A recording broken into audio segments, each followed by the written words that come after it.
I've got! Despite being just 27 years old, Michelle Keegan has appeared in over 850 episodes of Coronation Street. Julio. Boy, this is mental. And her character Tina has faced many trials and tribulations. Gary. Please. What are you doing? Are you out of your mind? What are you playing at? And throughout her 6 years on screen, Michelle has built up a huge and loyal fan base. I bought the balloon because I wanted to say thank you because she's just an amazing idol and I look up to her so much and I just love her. Yeah. The street style and gold hoops became Tina's trademark. This is the way I like to look. But it's an image that the teenage Michelle also enjoyed. Me and my friends, so I'm bringing them down with me. We went through a bit of, you could call it a chavvy stage. A bit like Tina's stage, let's call it that. You chavvy little nobody. Michelle was very much like Tina. She was slightly rebellious, really. Her fashion sense was just terrible when she was growing up. Lots of gold jewellery, maybe a tracksuit from time to time. The tied back greased hair with the two frilly bits down her face. She was just very, very plain. And that's why I like Tina, because I couldn't go back in time and think, yes, that's how I used to be. And the winner is... Michelle Keegan! But Tina's preference for hoodies over haute couture didn't dampen Michelle's sex appeal. I just want to dedicate the award to my mum and dad. I love you very much and thank you for everything. Michelle holds the record number of wins for sexiest female at the British Soap Awards. My friends laugh at me when these awards, they actually say, I can't believe it, because you are the unsexiest person. But Tina's attraction was far more than just a pretty face. People are so drawn to her because of her personality and the way she doesn't have to glam herself up. And I think that's why girls like her as well, because she doesn't look like she tries. And that's what I like about her. Every week at Coronation Street's Trafford headquarters, Michelle has received hundreds of emails and letters from fans around the world. This one's mine. You get it weekly. So to be fair, I've got quite a lot to go through, which is lovely. You know, it's really nice when you see people taking the time and effort to write into you. It's really sweet. So sorry that you're leaving. You've always been so kind. If only there were so many ways to make you change your mind. Oh, phoned me Dad today. Oh, good for you. What's he got to say? The sudden appearance of Dad Joe, played by Rhys Dinsdale, was to give Michelle perhaps her toughest test on the street. Hello? Can I help? I'm looking for Tina McIntyre. Yeah. Oh, hi! Found you. Yeah, you did. Come on in. Having brought this character Tina in, we kind of felt the time was right to kind of explore her character as well, see who it was, where she'd come from, really, and Joe very much represented that. No, this is my dad. Oh. I loved when they brought her dad in for Tina. It sort of like cemented her on the street, and it gave her a family.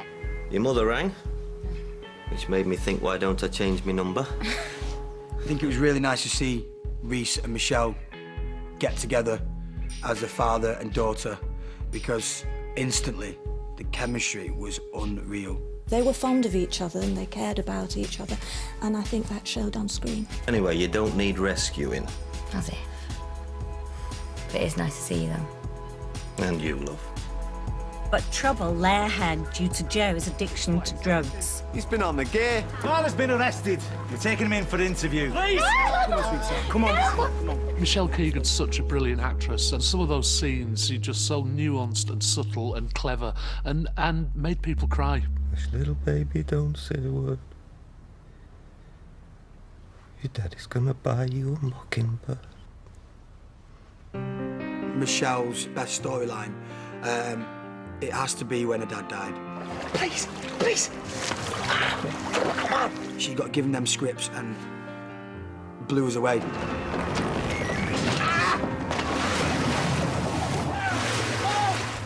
With debts rocketing out of control, Joe's plan to fake his own death for an insurance payout would end in tragedy. Tina's dad's death was really sad. And then when she lost him, I think that left a big hole in Tina, a big hole in her that she couldn't ever really fill. You might not give a damn about me, but I still care about you. I love you, Dad. He's dead. On screen, Tina struggled to cope with the devastating loss of her dad. You're lying! You're lying! I'm not! But behind the scenes, the plot was also taking its toll. You're not lying. For the 2 months I was playing that whole storyline, I was crying every single day. I was wiped out, I was emotionally drained. She got so emotionally involved in it. It was very sad to see her. Didn't want to stay on her own. She stayed here and at her dad's house. The scene where I had to go and identify my dad's body on screen. My dad didn't really give out a lot of compliments, you see. But I remember this one time he rang up and he said, "You did actually really, really well." And that touched me, because I thought, oh my God, that means he actually really, really looked and thought, wow, she did really well there. And he was proud. And if the mockingbird don't sing, Dad is gonna buy you a diamond ring. When he died, and I was to see Michelle crying over the death of her father, you think that perhaps one day when I'm not there, that's how she might be. It is difficult, sometimes. But you try and distract the fact that she's only acting. But even though she's acting, she's still Michelle, to me. During her time on the street, Tina McIntyre broke a few hearts in her quest to find love. You mind me? But it was a dangerous liaison with a married man. You know what they say about monogamy, don't you? No. Damn fine would. That would ultimately seal her doom. Hope I'm not interrupting. No, Liz, When I first found out about the Peter and Tina storyline, I wasn't really that happy about it. I thought it was very against her character and her nature. And especially that she was friends with Carla, that's what I found very difficult. And I didn't want people to hate Tina. And I felt with this storyline that people probably would turn against her. Tina is an incredibly moral person. She would never, ever, ever see herself as a mistress. And that, for us, was the joy of putting her with Peter. Because if we kind of think as a nation, the only people who have affairs are immoral or bad, I think we're kidding ourselves. I was slightly trepidatious about how this would work. But as soon as I'd done the first scene with her, it was fantastic. It was right, the chemistry was right.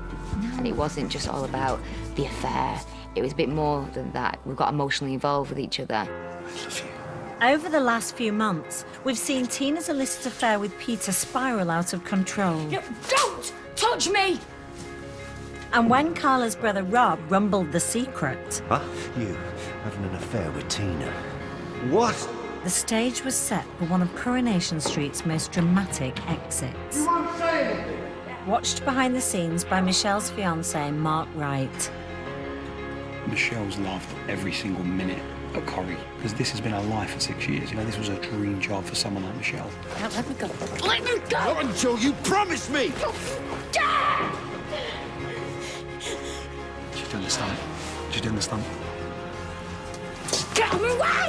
I've got her!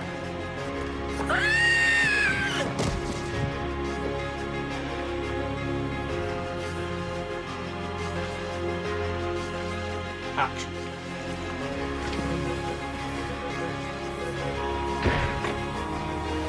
Time of death, 1955. But I'm not dead, really. No, but you look dead. So, after 6 eventful years, it's time for Coronation Street fans, friends and colleagues to bid a fond farewell to Michelle Keegan.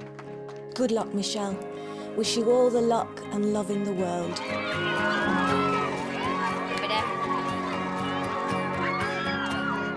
Adios, Keegs. It's been fun. I'll still be here when you're in Hollywood.